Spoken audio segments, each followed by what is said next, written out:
Right, question 6 is about circles and sectors. And it's got a radius of 3. And in a quadrant like this, you have x equals 0.25. So that's the fraction of the thing, it's a quarter. And the cone, so if you join those two lines together, those two straight lines together, you'll get a cone. The volume of the cone, y equals volume of the cone, and y equals 9 pi x squared times the square root 1 minus x squared. Okay. Looks like a lot of calculation in this. X equals 0.5, and we need to show that when we plug that value in there, we get y equals 6.12. So y equals 9 pi, I'm going to put some fractions in just so it's clear.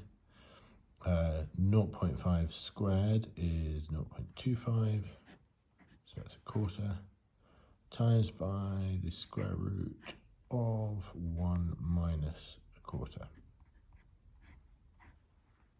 Okay, which is, let's go through.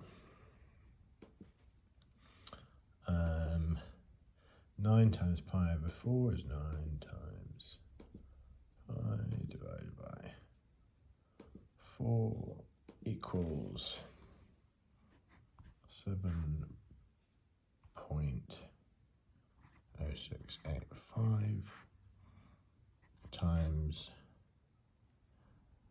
the square root of 3/4, simplifying that, equals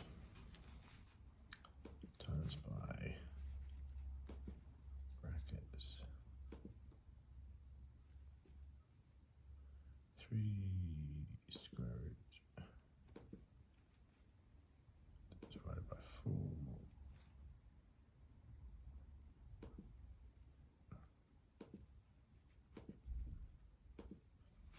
and presto is, and we put in the actual, that's this a long decimal, so to 2 decimal places, 6.12 to 2 decimal place. Okay, so certainly for the exam sort of thing, you need to show the steps that you're going through.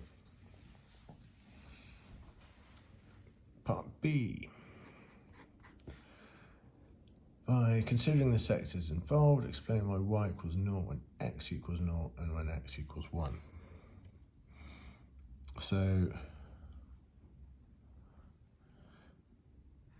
x equals 0 implies if you think this fraction is becoming 0, so that line, so the sector is a straight line basically.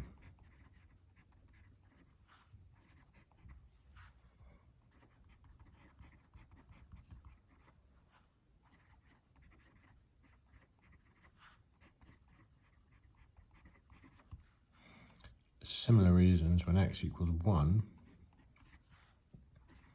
this time though the sectors, so it's the whole of that, it's the whole thing, so sector is a whole circle.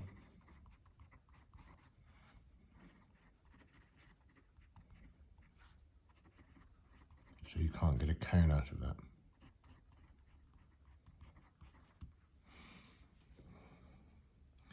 And if,